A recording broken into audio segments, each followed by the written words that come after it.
I had demos 96, 97. I was 15 years, I think. I was pushing those demos. I once came into Johannesburg looking for a deal. At the Mafokate, his office promised to see us and no one showed up. But in retrospect, why would Atta go to a Carlton Center to meet my guys with a demo? Carolina, love is the simple thing. Carolina, love is the simple thing. I thought that perhaps the lifestyle that I was seeing on TV, you get to live that lifestyle when you're a musician. And I remember like music videos would provide such, but all these beautiful houses and girls and clothes and cars. When you're watching music videos, especially R. Kelly, you remind me of my Jeep. Yo, that song. Some do, some don't, you know. Some are just real about things. When you are doing well in the music industry, you can make serious money. You know, per annum, you might be paid more than a CEO of a big company.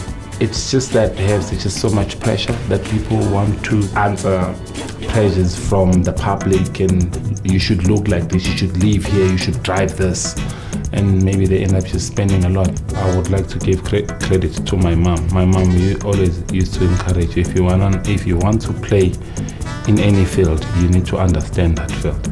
You know, beyond just what you know about, like just what you see. And a little did I know, going to school, I was just learning the skill of making music, not really the business aspect. When I opened my company back in 2004, the idea was to be an executive. I always wanted to be an executive in the music industry. I didn't release my own album. Instead, I signed a Volvo, and I signed other artists. Like, I remember when people would see me taking a Volvo, and they would say, oh, whatever, the sidekick. Meanwhile, I was his boss.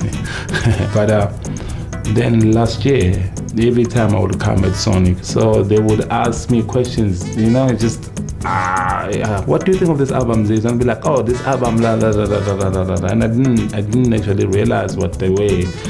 So I think when Sean saw me at the business school, he asked me, what are you doing here? I was like, no, I'm studying. What is that on social entrepreneurship?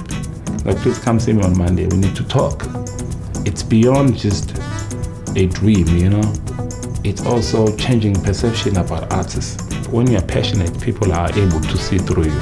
I think people are never honest about how they made it. That's the toughest thing. We are who we are today because somebody opened the door for us. It's not that we are who we are today because we're just working so hard. You know, hard work is one thing. You can work so hard.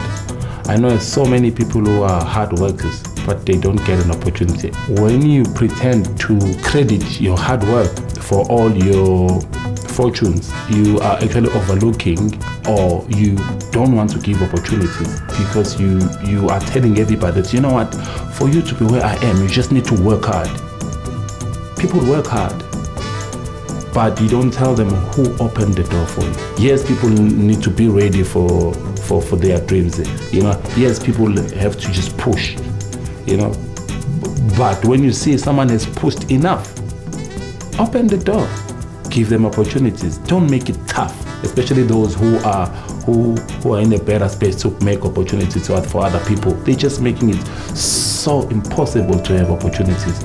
Definitely. I think I did that when I didn't even know who I was going to turn out to be. Believe me, ever since I assumed this position, because I feel like I need to give an opportunity to someone who has to do that. I believe that when I look at my life and where I grew up, and I look at myself now, it's not because I am a hard worker.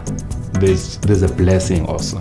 I'm the result of the society. I always say, when you think that dreaming or is such a waste of time, I mean, I'm the living proof that it's not. You know, born in Wamashu, my family was not a musical family. No one had heard home as a musician. No one even owned a guitar home. And to be where I am today, you've got to learn. That's why my song Ghetto, it speaks to that. You know, saying that you just don't accept your circumstances and make them your life.